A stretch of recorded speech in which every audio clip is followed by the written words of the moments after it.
ஆண்டவருடைய ஆவி என்மேல் உள்ளது, ஏனெனில் அவர் எனக்கு அருள் பொழிவு செய்துள்ளார். ஏழைகளுக்கு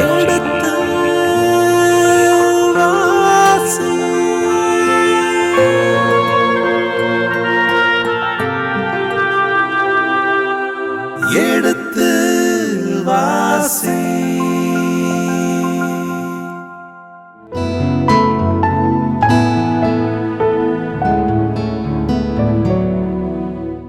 கடந்த பகுதியின் தொடர்ச்சியை இன்று தொடர்கின்றோம்.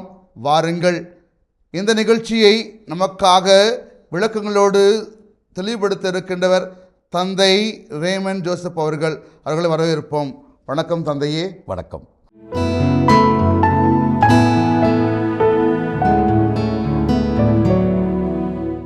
உங்கள் கடவுளாகிய ஆண்டவருக்கு அஞ்சி நடங்கள், அவரே உங்கள் எதிரிகள் அனைவரின் கையினின்றும் உங்களை விடுவிப்பார். இதுவரை ஏறக்குறைய செய்யக்கூடாது, செய்ய வேண்டும், எதை செய்ய வேண்டும், எதை செய்யக்கூடாது என்கிற அந்த கருத்து தான் சொல்லப்பட்டு வந்தது. இப்பொழுது அதை செய்வதற்கான காரணம் சுட்டி காட்டப்படுகிறது 39ஆம் வசனத்தில். 34 39 வரை நீங்கள் எதை செய்ய வேண்டும், எதை செய்யக்கூடாது என்று மீண்டும் மீண்டும் மீண்டும் 2 முறை அல்ல 3 முறை கூட அஞ்ச வேண்டாம் என்பதெல்லாம் 3 முறை வருகின்றது. இப்படி பல முறை எதை செய்ய வேண்டும், எதை செய்யக்கூடாது என்று சொன்ன பிறகு காரணத்தை அவர் இறுதியாக பட்டியலிடுகிறார். என்ன காரணம்? அவரே உங்கள் எதிரிகள் அனைவரின் கையினின்று உங்களை விடுவிப்பார். எதற்காக நீங்கள் யாவையை வழிபட வேண்டும், எதற்காக நீங்கள் யாவைக்கு அஞ்ச வேண்டும், எதற்காக நீங்கள் இறைவனுக்கு வழிபாடு நடத்த வேண்டும்? எதிரிகளின் கைகளிலிருந்து உங்களை விடுவிக்கிறார், பாதுகாக்கிறார். அதுதான் அடிப்படை. 40ஆம் வசனம். ஆயினும் அவ்வேற்றினத்தார் அதற்கு செவி கொடாமல் அவர்களது முன்னைய வழக்கத்தின்படியே செய்து வந்தனர். வேற்றினத்தார் அதற்கு செவி கொடாமல், அதாவது வேற்றினத்தாருக்கும் இவர் கட்டளை கொடுக்கிறார். வேற்றினத்தாரும் எப்படி வாழ வேண்டும் என்று அறிவுரை கொடுக்கிறார். ஆனால் வேற்றினத்தார் என்ன செய்கிறாங்க? அதற்கு செவிமடாமல் அவர்களது முன்னைய வழக்கத்தின்படியே வாழ்ந்து வந்தார்கள். 41. அவர்கள் ஆண்டவரை வழிபட்டு வந்த போதிலும் தங்கள் தெய்வ சிலைகளையும் வணங்கி வந்தார்கள். தங்கள் தெய்வ சிலைகளை வணங்கி வந்தார்கள். ஒட்டுமொத்த கலவை என்று சொல்லுகின்ற அளவுக்கு எல்லா தெய்வங்களையும், யாவே தெய்வம் உட்பட எல்லா தெய்வங்களையும் அவர்கள் வழிபடுகின்ற மக்களாகத்தான் இருந்தார்கள். தங்களுக்கென்று தெய்வங்கள் இருந்தால் கூட அந்த தெய்வங்களோடு பிற தெய்வங்களை வழிபட்டார்கள். இன்று வரை அவர்களுடைய பிள்ளைகளும் பிற பிள்ளைகளும் அவர்கள் மூதாதையரை போலவே செய்து வருகிறார்கள். இறுதியாக அவர் இந்த ஒட்டுமொத்த கருத்தை சொல்லுகிறார். அதாவது இந்த புத்தகம் எழுதப்படுகிறது வரை, அல்லது இந்த பகுதி எழுதப்படுகிறது வரை, இந்த வடநாட்டில் இருக்கிற இஸ்ராயேல் தவிர்த்து பிற இன மக்களும் அவர்களுடைய பிள்ளைகளும் அவர்களுடைய பேரை பிள்ளைகளும் அவர்களுடைய மூதாதைகளைப் போலவே செய்து வருகிறார்கள். எனவே எந்த மாற்றமும் இல்லை. வடநாடை பொறுத்த மட்டில் அது முழுவதுமாக யாவேயினுடைய கையிலிருந்து போய்விட்டது என்கிற சிந்தனையைத்தான் இது சுட்டி காட்டுகிறது. யாவையை கூட அவர்கள் வேற்று இன மொழிகளில் தான் வழிபடுகிறார்கள். மொழிகள் என்றால் அந்த முறைகள், பழக்க வழக்கங்கள் அல்லது வழிபாட்டு முறைகள், வேற்றின வழிபாட்டு முறைகள், அந்த வழியாகத்தான் யாவையை பார்க்குறாங்களே ஒழிய யாவையினுடைய வழிபாட்டு முறைகளின்படி யாவையை பார்க்க முடியாது, அல்லது எலோகிமை பார்க்கவில்லை. முழுக்க முழுக்க அவங்களுக்கு அவங்க எந்த கண்ணாடியை வச்சு தான் பார்க்குறாங்க? வேற்றினத்து கடவுள் என்கிற கண்ணாடியை வைத்து தான் பார்க்கிறார்கள். அது மிகப்பெரிய இழப்பு யாவேக்கு. ஏனென்றால் அந்த மக்கள் வடநாட்டு மக்கள் இப்பொழுது யாவையினுடைய மக்கள் என்று சொல்வதற்கான தகுதியையும் இழந்து விட்டார்கள். இனி அவர்கள் ஒரு காலம் யாவையினுடைய மக்கள் என்று அழைக்கக்கூடிய நிலையில் இல்லை என்பதைத்தான். என்றால் அவர்களுடைய பிள்ளைகளும் பேரப்பிள்ளைகளும் அவர்கள் மூதாதைகளைப் போலவே வாழ்ந்து வந்தார்கள். இப்போ மூதாதைகள் போல வாழ்ந்து வந்தால் என்ன பொருள்? யாவையுடைய கையிலிருந்து விலகி போயிட்டார்கள். முழுக்க முழுக்க அவர்கள் பிற இனத்து வழிமுறைகள் அல்ல வழிகாட்டு முறைகளைத்தான் அவர்கள் பின்பற்றி கொண்டிருக்கிறார்கள். தந்தையை நாம் இப்பொழுது 17ஆம் அதிகாரத்தை பார்த்தோம். இந்த 17ஆம் அதிகாரத்தின்படி நாம் இன்னைக்கு இன்றைய கால சூழலில் நாம் என்ன செய்தியை கொண்டு போகலாம் தந்தையே? 17ஆம் அதிகாரம் இஸ்ரேலின் கடைசி அரசனை பற்றியும் சமாரியாவினுடைய வீழ்ச்சி அல்லது இஸ்ரேலினுடைய வீழ்ச்சி 721 நடந்தது பற்றியும் இந்த இஸ்ரேலில் அசிரியர்களுடைய குடியேற்றத்தை பற்றியும் பேசுகிறது. அந்த குடியேற்றம் மட்டுமல்ல, அந்த குடியேற்றத்தினுடைய விளைவுகளையும் அது பேசுகிறது. குடியேற்றத்தினால அந்த நாட்டில் யார் யார் வந்து சேர்ந்தது, எப்படி எப்படி நாடு மாறியது, வேற்று தெய்வங்கள் அங்கே அணிதிரண்டு வந்தது, கடைசியில் யாவையினுடைய வழிபாடே இல்லாமல் போய்விட்டது, யாவை பற்றி நினைக்கக்கூட யாரும் இல்லை என்கிற அந்த நிலைக்கு தள்ளப்பட்டது. எல்லாருமே வேற்றின தெய்வங்களையும் வேற்றின வழிபாடுகளையுமே பின்பற்றுகிறவர்களாக வாழ்ந்தார்கள். கடவுளுடைய நியமனங்கள் அல்லது சட்டங்கள் அல்லது வழிமுறைகள் எதுவுமே பின்பற்றப்படவில்லை. அச்சம் கூட இல்லை. 3 முறை அந்த வார்த்தை உச்சரிக்கப்படுகிறது. யாவையின் மீது அச்சம் கொண்டவர்கள் யாருமே இல்லை. நமக்கு நல்லா தெரியும், ஞானத்தினுடைய தொடக்கமே இறையச்சம்தான். இறையச்சமே ஞானத்தினுடைய தொடக்கம். அப்படின்னா எந்த நாட்டில் இறையச்சம் இல்லையோ அந்த நாடு அறிவு சூன்யமாகவே மாறிவிடும். அந்த நாட்டினுடைய அறிவு ஏறக்குறைய 0 தான். இறையச்சம் இல்லாத நாடு ஏறக்குறைய அந்த வடநாடு அந்த நிலைக்குத்தான் தள்ளப்பட்டு இருக்கிறது. அசிரியர்கள் வடநாட்டை முழுவதுமாக ஆக்கிரமித்தார்கள். அது நாடே இல்லாமல் போய்விட்டது. அடிப்படையில் என்ன கருத்துனா, இறைவனை நம்பாவிட்டால் அல்லது இறைவனுடைய வலிமையை உணராவிட்டால் அவருடைய துணையை நாடாவிட்டால் நாட்டில் என்ன நிலை ஏற்படும் என்பதற்கு இது ஒரு நல்ல உதாரணம்.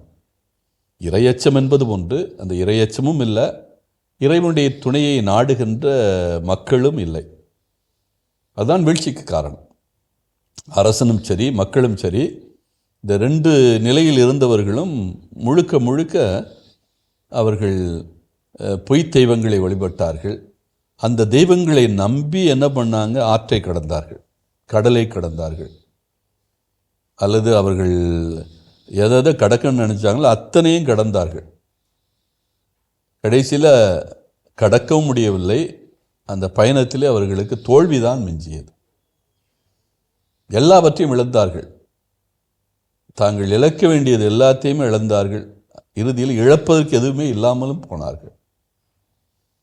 அதுதான் இந்த வடநாட்டினுடைய நிலை.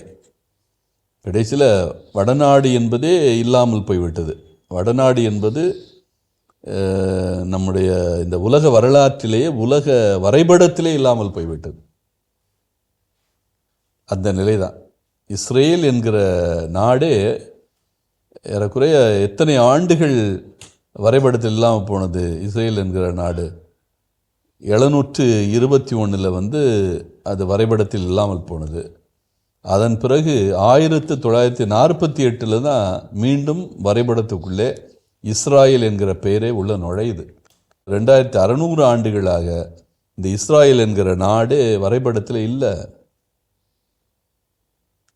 அப்போ அதனுடைய அடிப்படை காரணமே இந்த கடவுள் மீது, அதாவது சரியான கடவுள் மீது நம்பிக்கை வைப்பது. கடவுள் மீது நம்பிக்கை வைப்பது என்பது வேறு, சரியான கடவுளை நாடுவது என்பது வேறு. நம்ம கடவுள் என்பது பணம் கூட கடவுள் தான் பலருக்கு. பணம் கூட கடவுள் தான், பொருள் கூட கடவுள் தான், பொன் கூட கடவுள் தான் பல பேருக்கு. ஆனால் பொன்னை நம்பி பொருளை நம்பி ஒருவன் வாழ முடியுமா? முடியாது. நமக்கு மேலே ஒரு ஆற்றல் இருக்கிறது, ஒரு வலிமை இருக்கிறது. இந்த வலிமையை கொடுக்கிறவன் இறைவன் என்கிற அந்த தன்மை. நம்மெல்லாம் படைக்கப்பட்டவர்கள். படைப்பாளின்னு ஒன்று இருக்கிறான், அவன் நம்மை படைத்தவன் என்று ஒருவன் இருக்கிறான். பொன்னும் பொருளும் ஒரு படைப்பு. அப்போ அந்த படைப்பை நம்பி நாம் போவதை விட அந்த படைப்பாளியை நம்ம தேடணும். அதுதான் சமயம் சொல்லுது. நீ உன்னை படைத்தவனை தேடு, அவனை கண்டுபிடி, அவனை நம்பு, அவன் வழியில் போ. பல நேரங்களில் நம்ம பொய்க்கால் குதிரைகளை நம்பி தான் போகிறோம். அந்த பொய்க்கால் குதிரைகள் நிச்சயமாக நம்மளை பயணத்தில் கரை சேர்க்காது. அது உடையிறது மட்டுமல்ல, நாமும் உடஞ்சி நிற்போம். பொய்க்கால் குதிரைகளுடைய நிலை அதானே. பயணம் செய்கின்ற போது அதுவும் உடைய, நாமளும் உடஞ்சி நிற்போம். பல நேரங்களில் இந்த செல்வங்கள், பொருள்கள், இது எல்லாமே பொய்க்கால் குதிரைகள். இதில் வெறும் படைப்புகள் தானே. இப்போ நம்ம இதை உணராமல் இந்த படைப்புகளை நம்பி பயணம் போகிறோம். ஆனால் படைத்தவனை தேடுகின்ற பயணம்தான் முக்கியமான பயணம். அதுதான் இந்த அதிகாரம் நமக்கு சுட்டி காட்டுகிறது. நீ யார் பின்னால் போகணும், யாரை தேட வேண்டும், யார் உனக்கு வலிமை, யார் உனக்கு ஆற்றல். இஸ்ராயேல் மக்கள் அதை மறந்தார்கள். அதை மறந்ததனுடைய விளைவுதான் அவர்களுடைய இழப்பு. நாட்டையும் இழந்து போனார்கள், மானத்தை இழந்தார்கள், மதியை இழந்தார்கள், எல்லாவற்றையும் இழந்தார்கள். நன்றி தந்தை. நன்றி. அரசர்கள் 2ஆம் நூல் அதிகாரம் 17. யூதா அரசன் ஆகாசு ஆட்சியேற்ற 12ஆம் ஆண்டில் ஏலாவின் மகன் ஓசையா சமாரியாவில் அரசனாகி இஸ்ரவேலின் மீது 9 ஆண்டுகள் ஆட்சி செய்தான். அவன் ஆண்டவரின் பார்வையில் தீயதெனப்பட்டதை செய்தான். ஆயினும் முன்பிருந்த இஸ்ரவேலின் அரசர்களைப் போல் அவ்வளவு தீயவனாக இல்லை. அசீரிய மன்னன் சல்மனேசர் அவனுக்கு எதிராய் படையெடுத்து வரவே ஓசையா அவனுக்கு அடிபணிந்து கப்பம் செலுத்தி வந்தான். ஆனால் இடையில் ஓசையா எகிப்திய மன்னனான சோவிடம் உதவி கேட்டு தூதனுப்பியதோடு அசீரியாவுக்கு ஆண்டுதோறும் செலுத்தி வந்த கப்பத்தையும் நிறுத்திக் கொண்டான். இதை அறிந்த சல்மனேசர் ஓசையாவை பிடித்து சிறையிலிட்டான். பின்னர் அசீரியா மன்னன் நாடு முழுவதன் மேலும் படையெடுத்து சமாரியாவுக்கு வந்து அதை 3 ஆண்டு அளவு முற்றுகையிட்டான். ஓசையா ஆட்சி ஏற்ற 9ஆம் ஆண்டில் அசீரியா மன்னன் சமாரியாவை கைப்பற்றி இஸ்ரவேலரை அசீரியாவுக்கு நாடு கடத்தினான். அவர்களை அலகிலும் கோசானின் ஆபோர் நதிக்கரையிலும் மேதியர் நகர்களிலும் குடியேற்றினான்.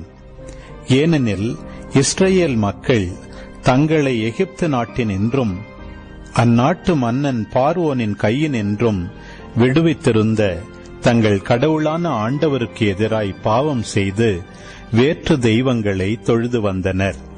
மேலும் இஸ்ரவேல் மக்கள் முன்னிலையிலிருந்து ஆண்டவர் விரட்டியடித்த வேற்றினத்தாரின் விதிமுறைகளின்படியும் இஸ்ரவேல் அரசர்கள் புகுத்திய வழக்கங்களின்படியும் நடந்து வந்தனர்.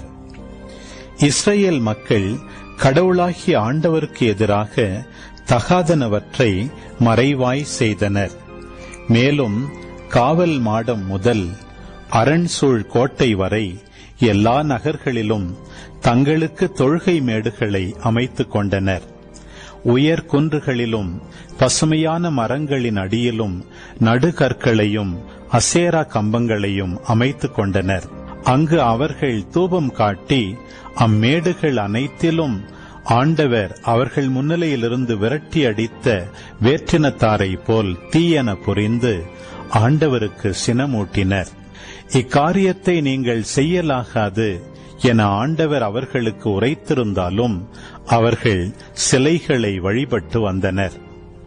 ஆயினும் ஆண்டவர் எல்லா இறைவாக்கினர் திருக்காட்சியாளர் மூலம் இஸ்ரவேலுக்கும் யூதாவுக்கும் விடுத்திருந்த எச்சரிக்கை இதுவே: உங்கள் தீய வழிகளை விட்டு திரும்புங்கள். உங்கள் மூதாதையருக்கு நான் கட்டளையிட்டு என் அடியார்களாகிய இறைவாக்கினர் மூலம் நான் அறிவித்த திருச்சட்டத்தின்படி என் கட்டளைகளையும் நியமங்களையும் கடைப்பிடியுங்கள். ஆனால் அவர்களோ செவி கொடுக்கவில்லை. அவர்கள் மூதாதையர் தங்கள் ஆண்டவர் மீது நம்பிக்கை இழந்து பணிய மறுத்தது போல அவர்களும் வணங்கா கழுத்தர்களாக இருந்தனர். ஆண்டவரின் நியமங்களையும் தங்கள் மூதாதையரோடு அவர் செய்திருந்த உடன்படிக்கையையும் தங்களுக்கு அவர் விடுத்திருந்த எச்சரிக்கைகளையும் புறக்கணித்து வீணானவற்றை பின்பற்றி வீணராயினர். வேற்றினத்தாரை பின்பற்றலாகாது என்று ஆண்டவரிட்ட கட்டளைக்கு மாறாக தங்களை சூழ்ந்திருந்த அவர்களை பின்பற்றி நடந்தனர். தங்கள் கடவுளான ஆண்டவரின் எல்லா கட்டளைகளையும் கைவிட்டனர். 2 கன்றுகளை தங்களுக்கென வார்த்து கொண்டு அசேரா கம்பம் நிறுத்தி வானத்தின் அணிகளுக்கு தலை வணங்கி பாகாலை வழிபட்டனர். தங்கள் புதல்வரையும் புதல்வியரையும் நெருப்பில் பலியிட்டனர். குறி கேட்டும் சூனியம் வைத்தும் வந்தனர். ஆண்டவரின் பார்வையில் தீயதனப்பட்டதை செய்து அவருக்கு சினமூட்டுமாறு தங்களையே விற்றுவிட்டனர். எனவே ஆண்டவர் இஸ்ரவேலின் மேல் மிகவும் சினமுற்று அவர்களை தம் திருமுன் என்று தள்ளிவிட்டார். யூதா குலத்தார் மட்டுமே எஞ்சியிருந்தனர். யூதா குலத்தாரும் தங்கள் கடவுளான ஆண்டவரின் கட்டளைகளை கடைபிடிக்காது இஸ்ரவேலின் விதிமுறைகளை பின்பற்றி வந்தனர். எனவே ஆண்டவர் இஸ்ரவேலின் வழிமரபினர் அனைவரையும் கைவிட்டு அவர்களை ஒடுக்கி கொள்ளைக்காரரின் கையில் ஒப்புவித்து தமது திருமுன்னின்று தள்ளிவிட்டார். அவர் இஸ்ரவேலை தாவீதின் மரபினின்று வெட்டி பிரித்தபோது நெபாட்டின் மகன் யெரொபவாமை தங்களுக்கு அரசனாக ஏற்படுத்திக் கொண்டனர். யெரொபவாம் இஸ்ராயேலர் ஆண்டவரை விட்டு விலகும்படி செய்து அவர்களை பெரும் பாவத்திற்கு உள்ளாக்கியிருந்தான். இவ்வாறு யெரொபவாம் நடந்த பாவ வழிகள் அனைத்திலும் இஸ்ரவேல் மக்கள் நடந்து வந்தனர். அவற்றை விட்டு அவர்கள் விலகவில்லை.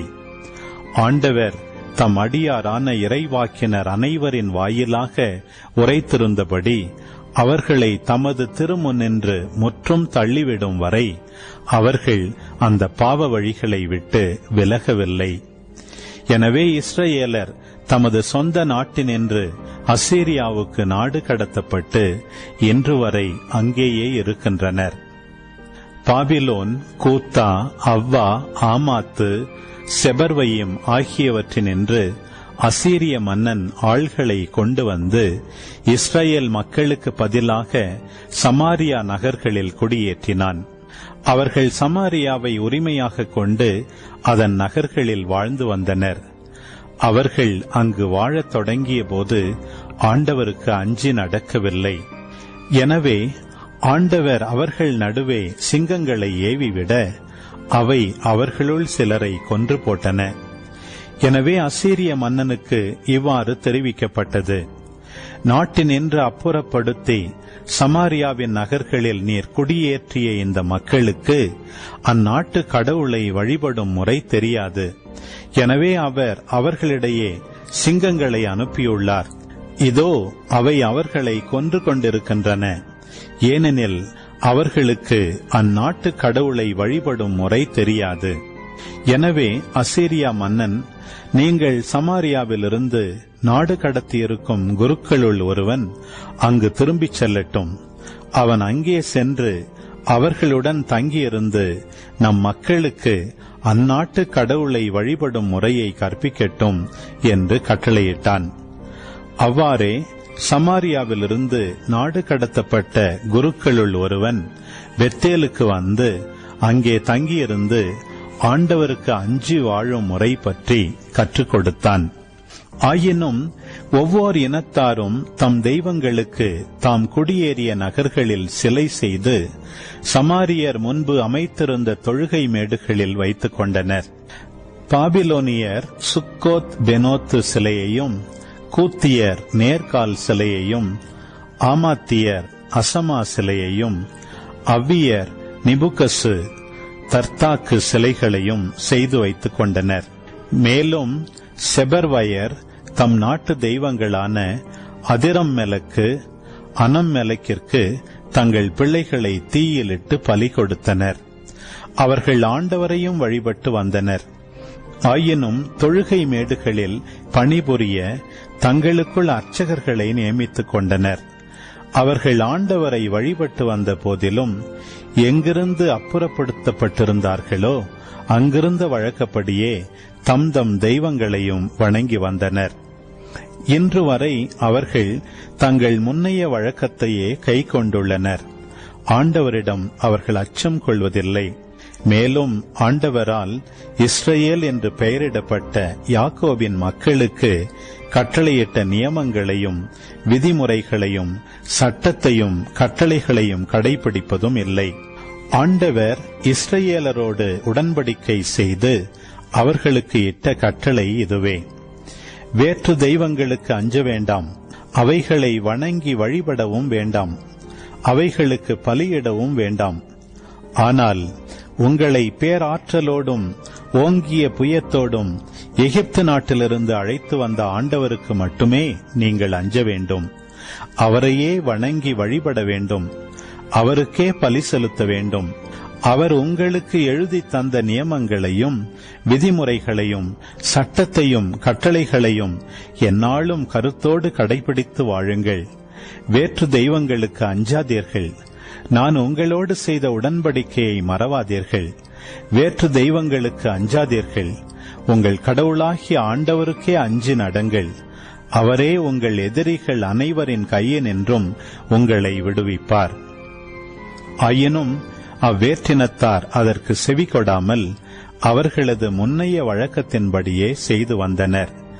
அவர்கள் ஆண்டவரை வழிபட்டு வந்த போதிலும் தங்கள் தெய்வச் சிலைகளையும் வணங்கி வந்தனர். இன்று வரை அவர்களுடைய பிள்ளைகளும் பேரப்பிள்ளைகளும் அவர்கள் மூதாதையரைப் போலவே செய்து வருகின்றனர். இதன் தொடர்ச்சியை அடுத்த பகுதியிலே தொடர்வோம். அதுவரை இணைந்திருங்கள். இயேசுவுக்கே புகழ், இயேசுவுக்கே நன்றி, மரியே வாழ்க.